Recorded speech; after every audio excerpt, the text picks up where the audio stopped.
جب درس ختم ہوا تو سوال کیا کہ حضرت خیر ہے، ہم نے دیکھا کہ آپ کا جو چہرہ کا رنگ وہ بڑا زرد تھا. تو فرمانے لگے کہ درس حدیث کے دوران مجھے 16 دفعہ بچھو نے ڈسا ہے، 16 دفعہ. لیکن میرے دل میں نبی علیہ الصلوۃ والسلام کی احادیث کا اتنا احترام ہے کہ میں نے حدیث کے مقابلے میں بچھو کو اہمیت نہیں دی. اس لیے میں نے یہ مناسب نہیں سمجھا کہ میں حدیث کو چھوڑ کر میں بچھو کی طرف متوجہ ہو جاؤں. میں نا حدیث کا احترام اتنا ہم ہے کہ میں نے یہ نہیں سمجھا کہ اب یہ نہ کیا جائے کہ حدیث کو چھوڑ دیا جائے تو میں بچھو کی طرف متوجہ ہو جاؤں.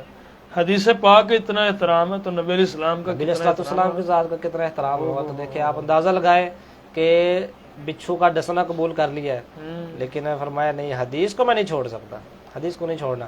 اور دیکھیں کہ نبی علیہ السلام آپ نے فرمایا کہ مدینہ وہ شہر ہے کہ جس نے یہاں کے لوگوں کو ڈرانے کی کوشش کی اور ان کو ڈرایا دھمکایا، اس بندے کا نہ کوئی نفل قبول ہے اور نہ اس کا کوئی فرض قبول ہے. صرف ڈرانے دھمکانے کی وجہ سے اتنی فضیلت دے دی. یہ وقت کے حکمرانوں کو تنبیہ ہے بہت بڑی. آج دیکھ لیں کہ سعودیہ کے اندر بڑے بڑے وہ سینما ہال کھل رہے ہیں اور عیاشیوں کے نام پر اور انٹرٹینمنٹ کے نام پر بڑے بڑے وہاں پر سینما ہال اور گیم شوز وغیرہ کرائے جا رہے ہیں. تو وہاں پر اب جو ہے وہ مندر تک بنا دیے گئے، اب وہ پھر اینکر بن کے بیٹھ جاتے ہیں. اب آپ خود سوچئے کہ کیا بال کھلے ہیں، بندہ وہ بیٹھا ہے اینکر، وہ بھی خود بیٹھا ہے. وہ ساری جو ایک جنہوں نے ساری زندگی لڑکیاں نے چاہی ہیں اپنے ہی اسی چینل کے اندر، اب میں نام نہیں لیتا لیکن پتہ تو چل ہی گیا ہوگا ناظرین کو. اب دیکھیں نا کہ پچھلا جو سارا ایک سسٹم تھا اس کو آپ نے ختم کر دیا. اب آپ کیا سوچتے ہیں کہ وہاں پہ جو رہنے والے لوگ ہیں ان کو کیا دکھ نہیں ہو رہا؟ جو اصل عاشق رسول ہے، جو اصل عاشق ان کو دکھ نہیں ہے. تو نبی علیہ السلام نے فرمایا کہ جو مدینہ کے لوگوں کو دکھ پہنچائے گا اس کے نہ فرض قبول ہے اس کے نفل قبول ہے. ٹھیک ہے. اب ہمیں یہاں پہ بیٹھ کر دکھ ہو رہا ہے تو جو وہاں پہ قریب ہیں، جو اتنا بھی جانتے ہیں کہ یہاں پہ بھائی ترکی نے جب یہاں پر مسجد نبوی کے اندر کام کیا، جب خلافت عثمانیہ تھی، تو جب پتھر کا کام شروع ہوا اور یہاں پہ پتھر لگانا تھا مسجد نبوی میں، تو جب پتھر کو لگاتے نا تو دیکھتے کہ اب یہ پتھر تھوڑا سا زائد ہے، اس کی کٹنگ کرنی ہے، تو اس پتھر کو مدینہ کی حدود سے باہر لے کے جاتے تھے. وہ کہتے تھے کہ مشین کی آواز روضہ رسول کے پاس نہیں جانی چاہیے، مشین کی آواز نہیں جانی چاہیے. اتنے سے پتھر کو کاٹنے کے لیے بھی مدینہ کی حدود سے باہر جاتے تھے، کتنے کلومیٹر باہر جاتے تھے. بہت بڑی بات. ایسے نہیں ہے جی. تو پھر وہاں پہ آگ وہ پتھر لگاتے تھے، وہ کہتے تھے اللہ کا فرمان جو پڑا ہوا ہے نا. اور یہ کیونکہ حضرت سیدہ عائشہ صدیقہ رضی اللہ تعالیٰ عنہ کا فرمان بھی ہے کہ آپ نے جب دیکھا کہ ایک صحابی کو کہ وہ اپنا مکان وغیرہ تعمیر کر رہے ہیں تو شور آ رہا ہے، تو انہوں نے آ منع کیا کہ پتہ نہیں ہے آپ کو کہ یہاں نبی علیہ السلام آپ کا حجرہ پاک ہے اور آپ یہاں پہ شور کر رہے ہیں. تو اس کی دیکھے خلافت عثمانیہ والوں نے بنیاد کہ انہوں نے پتھر کی ہلکی سی کٹنگ بھی کرنے کے لیے وہ مدینہ پاک شہر سے باہر گئے. اور پھر جب انہوں نے ریل کا نظام شروع کیا، تو آج بھی مدینہ پاک کے اندر اسٹیشن کے اوپر وہاں ہی انجن کھڑا ہوا ہے. اچھا. جب پہلی دفعہ اس کو چلایا گیا تو ایک ہی دفعہ وہاں پہ انجن آیا ہے، لیکن اس کا شور ہے. کہا گیا کہ اس طرح کرتے ہیں کہ چلے ٹھیک ہے بند کر دیا گیا ہے تو اب یہاں سے انجن تو واپس لے جائیں. تو کہا گیا کہ اب انجن کو واپس لے جانے کے لیے پھر چلانا پڑے گا، پھر شور آئے گا. اب انجن بھی یہیں کھڑا رہے گا، اس کا واپسی پہ شور بھی دوبارہ نہیں کیا جائے گا. کئی سال گزرنے کے باوجود اب بھی وہاں پہ وہ انجن موجود ہے. شان و عظمت ہے جی مدینہ پاک. دیکھیں نا پھر مقام بھی انہوں نے پایا نا کہ نبی علیہ السلام آپ کا ادب و احترام کتنا کیا کہ ہلکے سے شور بھی نہیں ہونے دیا، کہ نہیں شور بھی گوارا نہیں کیا کہ ہلکا سا شور بھی نہیں ہونا چاہیے. نبی علیہ السلام آپ کی بارگاہ ایسی ہے کہ اس کی وجہ سے بندے کے جو ہے وہ سارے اعمال ضائع ہو سکتے ہیں. یہ ذات ہی ماشاءاللہ بڑی پاک بلند ہے کہ آپ ہلکا سا بھی آپ کی جو گستاخی ہے اور ہلکے سے بھی جو آپ کے اعمال ہیں وہ آپ کے سارے اعمال کو ضائع کر سکتے ہیں. بس ٹھیک ہے. اور آپ دیکھیں کہ ہم تو انسان ہیں، انسان ہے. جو وہاں پہ بیٹھے ہوئے پرندے ہیں کبوتر، ان کے بارے میں رپورٹ میں پڑھ رہا تھا کہ لکھا ہوا تھا کہ کچھ عرصہ پہلے سعودی حکومت نے جب دیکھا کہ یہاں پہ کبوتر وغیرہ کافی جمع ہو گئے تو انہوں نے ارادہ کیا کہ اب یہ یہاں پہ جو ہے وہ ان کا جو گاند وغیرہ بھی آتا ہے تو ان کو یہاں سے دور کیا جائے. انہوں نے کیا کو دانا نہیں ڈالا. اچھا. دانا نہیں ڈالا تو کیا کیا کہ وہاں سے ہٹ کر کہیں دور جا کر دانا ڈالا تاکہ یہ اس بہانے جب یہاں پہ دانا نہیں ملے گا تو وہاں پہ چلے جائیں گے. وہاں پہ جائیں گے تو اب وہاں پہ دانا کھاتے رہیں گے. کئی دن گزر گئے لیکن کبوتر وہاں سے دانا کھانے ادھر نہیں گئے. پھر ہی دانا ڈالا. انہوں نے کہا نہیں یہ یہاں سے نہیں جا سکتے, اس لیے ان کو ہر صورت یہاں ہی رکھا جائے گا. کیا بات. اور آج بھی کسی بندے کو اجازت نہیں ہے. اور خاص بات اس میں ایک اور ہے جی جی. کہ کبوتر جتنے بھی ہیں روضہ پاک سے چمٹے ضرور ہیں, لیکن روضہ پاک کے اوپر سے گزرتے نہیں ہیں. کیا بات. یہ خاص بات جو ہے. بہت بہت. اور اس کے بارے میں دیکھے جب ان کا عشق دیکھا اتنا ہے, اور کہا جاتا ہے کہ یہ کبوتر اسی کبوتر کی نسل میں سے ہے کہ جس نے غار کے آگے انڈے دیے تھے. وہ جب نبی علیہ السلام آپ جب غار سور کے اندر گئے تھے اور آپ کے ساتھ حضرت سیدنا صدیق اکبر موجود تھے ہجرت کی رات, اللہ تعالیٰ تو احترام کیا اس کبوتر نے, تو اس احترام کی وجہ سے نسل کو اتنی اہمیت حاصل ہوئی کہ آج بھی اس کی نسل کے جو کبوتر وہاں پہ موجود ہیں, وہاں چمٹے رہتے ہیں. اور علماء کرام نے دیکھے کتنے کتنے پیارے احکامات بیان فرما دیے. فرمایا کہ اگر کوئی بندہ اس مدینے کے کبوتروں میں سے کسی کبوتر کو مار دیتا ہے, اس کو قتل کر دیتا ہے, ٹھیک ہے, اس بندے کے اوپر کفارہ لازم آ جائے گا, وہ کفارہ ادا کرے گا. اور یہ کفارہ بھی بتائیے. یہ کفارہ یہ حج کے دنوں کے حساب سے دیکھا جائے گا کہ جس طرح آپ نے حج کے دنوں میں آپ کسی جانور کا شکار کرتے ہیں جسے منع کیا گیا ہے, تو اس کے اوپر جو آپ کا دم لازم آتا ہے کہ 10 روزے رکھنے, اس میں سے 3 ایک جگہ 7 ایک جگہ آپ نے روزے رکھنے. اچھا. تو وہ جو آپ وہاں پہ دم ادا کریں گے اسی طرح کا دم آپ یہاں پہ ادا کریں گے جب آپ کسی کبوتر کو آپ مار دیں گے. اتنی اس کی حرمت ہے. تو دیکھیں انسان تو احترام کرتا ہی کرتا ہے, کبوتر کا کتنا احترام ہے. بہت بہت زیادہ. اچھا یہ بتائیے مدینہ پاک کی حفاظت پر, جو آپ کی حفاظت ہے, مدینہ شریف کی حفاظت ہے, وہ کیسے کرنی چاہیے؟ کوئی نہیں 1-2 منٹ بتا دو. حفاظت کے اوپر میں آپ کو مختصر ایک واقعہ سنانا چاہوں گا کہ نور الدین زنگی علیہ رحمہ, ٹھیک ہے, خلیفہ وقت تھے, دربار لگا ہوا, تو اپنے دربار کے سارے معاملات سے فارغ ہوئے, تو نماز تہجد پڑھ کے تو سو گئے. ٹھیک ہے, نماز تہجد پڑھ کے سو گئے. کبھی ہمارے اس طرح کے بھی بادشاہ وقت ہوتے تھے جو کہ تہجد کی نماز ادا کیا کرتے تھے. ٹھیک ہے, اب تو پتہ نہیں 5 وقت کی نماز بھی پڑھتے ہیں کہ نہیں پڑھتے. تو نماز پڑھ کے سو گئے تو خواب میں نبی علیہ السلام آپ تشریف لے آئے, جسم جاگ اٹھی. کیا بات. اب نبی علیہ السلام آپ نے فرمایا, دیکھا تو نبی علیہ السلام آپ کا چہرہ بڑا نورانی ماشاءاللہ, کیا بات. اور ساتھ ہی 2 شخص اور دیکھے, تو نبی علیہ السلام آپ نے فرمایا کہ یہ شخص مجھے نقصان پہنچانا چاہتے ہیں, یہ شخص مجھے نقصان پہنچانا چاہتے ہیں. کہہ کے تو اسی وقت اٹھے, خواب سے بیدار ہوئے, بڑے پریشان ہوئے, کیا معاملہ ہے. پھر دوبارہ وضو کیا, 2 نفل نماز ادا کی, پھر دوبارہ سو گئے. پھر دوبارہ یہی خواب آیا, نبی علیہ السلام دوبارہ پھر ملے اور آپ نے فرمایا کہ یہ 2 جو شخص ہیں یہ مجھے نقصان پہنچانا چاہتے ہیں. پھر اٹھے, دوبارہ پھر وضو کیا, بڑے پریشان کہ پتہ نہیں کیا معاملہ. پھر سوچا کہ شاید خواب ہے, خواب ہی ہو. تیسری بار دیکھے تو پھر یہی خواب آیا. اچھا. اب بڑے پریشانی کے عالم میں اٹھ کے بیٹھ گئے, تو اپنے وزیر کو بلایا, اچھا, جمال موسی کو اسے بلایا اور اسے کہنے لگے, سارا اسے معاملہ بتایا کہ یہ معاملہ ہے, تو اس طرح مجھے خواب آیا. ٹھیک ہے. کہنے لگے, وہ بھی نیک تھا, اچھا تھا, کہنے لگے کہ آپ اس طرح کریں کہ آپ اس معاملے کا کوئی حل نکالتے ہو. کہنے لگا نہیں, مجھے جلد سے جلد یہاں سے مدینہ منورہ جانا ہوگا. ٹھیک ہے. وہاں سے 16 دن کا سفر طے کر کے تو مدینہ منورہ آئے. مسلسل سفر طے کیا, رات کو کوئی آرام نہیں کیا. اچھا, کوئی آرام نہیں کیا, 16 دن مسلسل سفر کیا. جب مدینہ کے حاکم کو پتہ چلا کہ خلیفہ وقت آ رہے ہیں, تو انہوں نے استقبال کے لیے سارے شہر کو بلایا کہ وہ آئیں. اب استقبال میں پہنچے سب, تو اب پریشان ہے کہ میں اب کس طرح وہ جو 2 شخص ہیں ان کی پہچان میں کس طرح کروں جو مجھے نظر آئے. ٹھیک ہے. تو کہنے لگے اس طرح کرتے ہیں کہ ان سب کی دعوت کرتے ہیں. اچھا. اب سب کی دعوت کی اور سارے مدینہ شہر کے لوگوں کو بلایا, سب کی دعوت کی. دعوت کے بعد سب کو خود اپنے ہاتھ سے تحفے تقسیم کیے. اچھا. تاکہ میں جب سب کو تحفے دوں تو سارے میری پہچان میں آ جائیں. سب کو تحفے دیے, لیکن وہ 2 بندے نظر نہ آئے جو خواب میں ملے تھے. تو مدینے کے حاکم کو کہنے لگے کہ کوئی بندہ غائب تو نہیں ہے, سارے بندے آئے ہیں. انہوں نے کہا نہیں جی, صرف 2 بندے نہیں آئے, کیونکہ وہ مدینہ منورہ کے پاس ان کا مکان ہے, تو ان کا عشق رسول بہت زیادہ ہے. اچھا. اتنا عشق رسول ہے کہ صرف وہ نماز کے اوقات میں ہی باہر آتے ہیں گھر سے, اور تلاوت قرآن پاک مسلسل کرتے ہیں, اور صدقہ و خیرات اتنا کرتے ہیں کہ آپ حیران ہو جائیں گے. اور اتنا انہوں نے لوگوں کو فائدہ پہنچایا, اور بڑے پکے عاشق رسول ہے. اچھا. تو انہوں نے کہا اچھا ان کو آپ کو کیوں نہیں بلایا؟ انہوں نے کہا اس لیے نہیں بلایا تاکہ ہم نہیں چاہتے تھے کہ ان کی عبادت کے اندر کوئی خلل واقع ہو, اچھا تو کوئی رکاوٹ پیدا ہو. کہنے لگے کہ نہیں آپ اسے بھی بلائیں.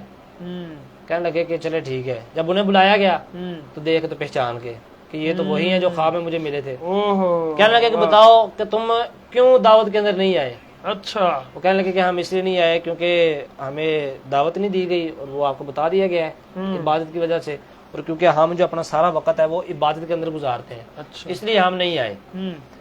کہنے لگے کہ نہیں مجھے سچ بتاؤ اصل معاملہ کیا ہے. اب تھوڑا سا وہ گھبرا گئے, تلوار نکال لی نور الدین زنگیل رحمہ نے, فرمایا میں گردن کاٹ دوں گا اگر سچ نہ بولے, بتاؤ اصل معاملہ کیا کر رہے ہو. وہ پھر مانے, کہنے لگے کہ ہم 2 یہودی ہیں اور ہمیں بھیجا گیا ہے نبی علیہ الصلوۃ والسلام آپ کا جسم اقدس چوری کرنے کے لیے, تو ہمیں اس لیے یہ مشن دیا گیا کہ ہم جب وہاں سے جسم اقدس کو نکال لیں گے تو جب ان کے نعوذ باللہ نبی علیہ الصلوۃ والسلام ہی باقی نہیں رہیں گے تو ان کا عشق کہاں سے باقی رہے گا, اس لیے ہم یہ چوری کرنے آئے ہیں.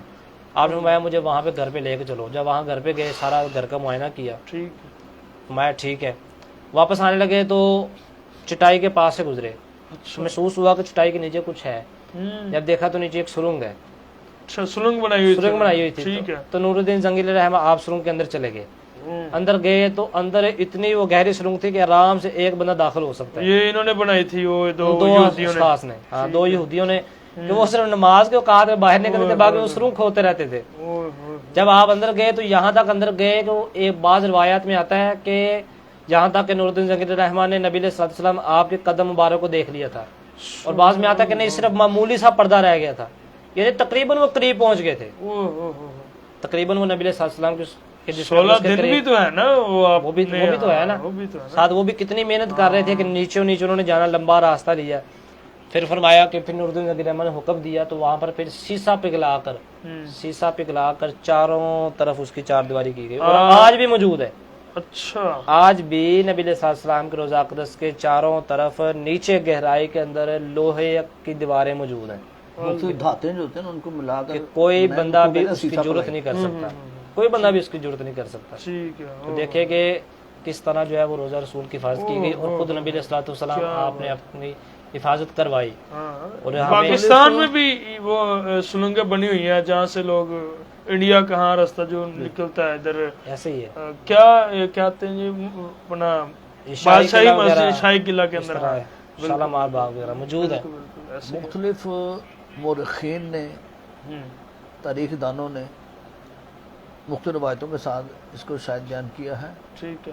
جو زیادہ مستند چیز تاریخ کی کتاب گنی جاتی ہے نا, جو زیادہ وہ مقصد یہ ہے کہ نبی صلی اللہ علیہ وسلم 3 دن خواب میں تشریف لائے بادشاہ کی. ٹھیک ہے. اور آپ نے خود اس سے کہا کہ تم کھانا تقسیم کرو, اپنے ہاتھ سے تقسیم کرو. 3 دن تقسیم کیا تو وہ چہرے جو دیکھے تھے وہ نظر نہیں آئے پبلک میں. ٹھیک ہے. تو پھر بادشاہ نے, اللہ تعالیٰ نے اس کو یہ عزت دینی تھی نبی صلی اللہ علیہ وسلم کے صدقے, اس بادشاہ نے بغیر کسی کو بتائے یہ جو ہتھکڑی ہوتی ہے نا, یہ اپنے اندر قمیض میں چھپائی. اچھا. اور پوچھا بھئی کوئی رہ تو نہیں گیا. تیسرے دن جب پوچھا, روز پوچھتا تھا, تیسرے دن آخر پوچھا, جی 2 بڑے زاہد و عابد 2 آدمی ہیں, وہ بڑے ہی عبادت گزار ہیں, وہ تو باہر نکلتے ہی نہیں ہیں, وہ ایسے ایسے. انہوں نے کہا ٹھیک ہے, انہوں نے کہا چلو ٹھیک ہے, میں بھی ان کے دائرے کے لیے جانا چاہتا ہوں. اچھا. کیونکہ اکثر عام ہوتا ہے, آج کل بھی ایسا ہوتا ہے کہ خدا نہ کبھی کسی ایس پی نے یا ایس ایچ او نے یا کسی بڑے پولیس افسر نے کہیں چھاپا لگا ریڈ کرنا ہو نا, تو اگر وہ بتا دے بھی وہاں جائیں تو پھر پولیس کے محکمے کے اندر کے ہی کچھ ایسے ملازمین ہوتے ہیں جو ان کو مخبری کر دیتے ہیں, لو بھی وہ آ رہے چوکس ہو جو, دائیں بائیں ہو جو. ٹھیک ہے. ایسے تو وہ بادشاہ جو نبی علیہ وسلم کے نور نظر تھا, ٹھیک ہے, اب سرکار نے اس کے فرمایا کہ بھئی یہ کام کرو. اس نے ہتھ کڑی جو تھی وہ اپنے کپڑوں کے اندر چھپائی, اور چند ملازم لے کے وہ نے کہا جی میں ان کے دائرے کے خود جانا چاہتا ہوں. ان کو بلایا نہیں, ٹھیک ہے, یہ خود ان کے پاس گیا. درست گیا. آپ سب نے سارا نقشہ بتا دیا تھا, ان کا چہرے بھی وہ جو گورکھ اداکارے تھے وہ بھی دکھا دیا. تو وہاں پھر وہ بادشاہ نور الدین زنگی رحمۃ اللہ علیہ نے فرمایا کہ اچھا تو تم ہو اچھا تم تو بہت خبیث اور لعنتی، ان کو برا بھلا کہا. اوہ لوگوں کو جو پاس جی یہ بڑے بکواس بند کرو، خبردار، بڑے سخت الفاظ میں. میں نے کہا ان کی کرتوت میں تمہیں دکھاتا ہوں، اٹھو ادھر سے. اوہ ان کو کھڑا کیا، ان کو پہلے وہ ہتھکڑی لگائی، اچھا پھر بادشاہ کہا ان کا جانوا اٹھاؤ. اوہ جانوا اٹھایا، پھر فرمایا یہ پتھر کی سل جو پڑی اس کو اٹھاؤ. ٹھیک ہے. اس کو اٹھایا، پھر دیکھا نیچے دیکھو سرنگ ہے. اوہ پھر جو اس وقت جو چارج وغیرہ کو ہوتے تھے وہ اس روشنی کی، تو وہ کافی دور تک جا رہے تھے. اور یہ جو آئے تھے دونوں، یہ دورہ حدیث، دورہ قرآن، صرف نحو، یہ ہر چیزیں تو پڑھ کے نا کتابیں مسلمانوں کی، تو ادھر آئے تھے. اچھا نوز باللہ مسلمانوں کو کہنے کہ ادھر تو آپ کے نبی ہے ہی نہیں. استغفر یہ بنی اسرائیل والے جو ہے نا، انہوں نے اللہ تعالیٰ سے بڑے بڑے نوز باللہ، وہ ایک لفظ آتا ہے وہ معذرت کے ساتھ، وہ بڑے پنگے لیے ہیں انہوں نے. ٹھیک اللہ ہے. تعالیٰ نے ہر بھائی کو ایسی سزا دی ہے تو وقتی طور پہ یہ ہو جاتے ہیں اللہ معافی دے معافی دے، بعد میں پھر ایسے. یہ وہ لوگ ہیں جن کے اوپر اللہ نے اسٹیمپڈ ان کو کر دیا، مورے لگا دیے کہ ناک کان ہاں زبانی پہ اللہ تعالیٰ نے پردے لگا دیے، مورے لگا دیے کہ یہ نہیں آ سکتے دین کی طرف. تو اس طرح ان کو پکڑا، پھر سر عام ان کو پھانسی لگائی، درست. ان کو گردن سنی کی گئی.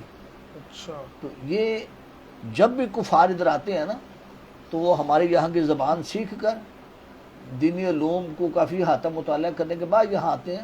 وہ ان کا مقصد یہ ہوتا ہے مخبری کا. تو اللہ تعالیٰ کے فضل سے یہ پاکستان لا الہ الا اللہ کے نام پہ بنا ہے. اس کی حفاظت کرنے والے بھی بے شک اللہ پاک الحمدللہ خود ہے. ایسے ہی. اور اگر آپ تھوڑا سا اور غور فرمائیں تو پاکستان کا معنی یہ مدینہ کے ساتھ ہی ملتا ہے. سبحان بے شک. کیسے ملتا ہے؟ مدینہ پاک زمین ہے، پاک ہے نا سرکار کی نسبت سے. بے شک. تو پاکستان کا مطلب کیا ہے؟ پاک لوگوں کی جگہ. ٹھیک ہے. پاک طیب، پاک آگے آ ستان، ستان میں نے جگہ، پاک لوگوں کی جگہ. سبحان یہ پاکستان کے معنی بنتے ہیں. ایسے ہی ہے. تو الحمدللہ اس کو آنچ نہیں آ سکتی اللہ کے فضل سے، بلکہ ان قریب غزوہ ہند بھی ہونے والا ہے. ہاں تو پھر آپ کو ادھر بھی پاکستان کا جھنڈا لگے گا انشاءاللہ. ایسے ہی ہے. ایسے ہی ایسے ہی. بہت شکریہ. مودی وغیرہ سب انشاءاللہ ان کو بھاڑے راستہ نہیں بہت شکریہ آپ کا، شکریہ. آپ تشریف لائے، اور آپ دونوں مہمانوں کا بہت بہت شکریہ. چونکہ مدینہ شریف کے حوالہ سے گفتگو ہو رہی تھی. مدینہ شریف کمال عظمتوں والا، برکتوں والا، فضیلتوں والا ایک سبحان اللہ. اللہ کا گھر اور اللہ کے رسول علیہ السلام کا گھر. بات پھر وہی آ جاتی ہے، واطیع اللہ واطیع رسول، اطاعت اللہ کی کرو اور اللہ کے رسول کی اطاعت کرو. اور نبی پاک ذات اقدس، نبی پاک کی ذات اقدس صلی اللہ علیہ وسلم، بعد از خدا بزرگ تو ایک قصہ مختصر. بس بس بہت شکریہ. ناظرین کرام، وقت جو ہے وہ سحری کا ہوا چاہتا ہے، تو ہم کو اجازت دیجیے. اللہ تعالیٰ پہلے دعا کرتے ہیں. جی. بسم اللہ الرحمن الرحیم. آمین. اللہم صلی علی سیدنا مولانا محمد و صحابہ سیدنا مولانا محمد مبارک وسلم علیہ. رب اغفر ورحم وانت خیر الراحمین. آمین. استغفر اللہ ربی من کل ذنب واتوب الیہ. اللہم اجرنا من النار، اللہم اجرنا من النار، اللہم اجرنا من النار یا مجیر یا مجیر یا مجیب. یا ربی بالمصطفیٰ بلغ مقاصد لنا واغفر لنا ما مضى یا واسع الکرم. صلی اللہ تعالی علی حبیبہ سیدنا مولانا محمد وصحبہ اجمعین برحمتک یا ارحم الراحمین. ناظرین، اس بات سے، اس یقین سے ہمیں اجازت دیجیے. اللہ تعالیٰ آپ کا، میرا اور ملک پاکستان کا حامی و ناصر ہو. پاکستان کا مطلب کیا؟ لا الہ الا اللہ محمد رسول اللہ صلی اللہ علیہ وسلم. تو بہت شکریہ. السلام علیکم ورحمۃ اللہ وبرکاتہ.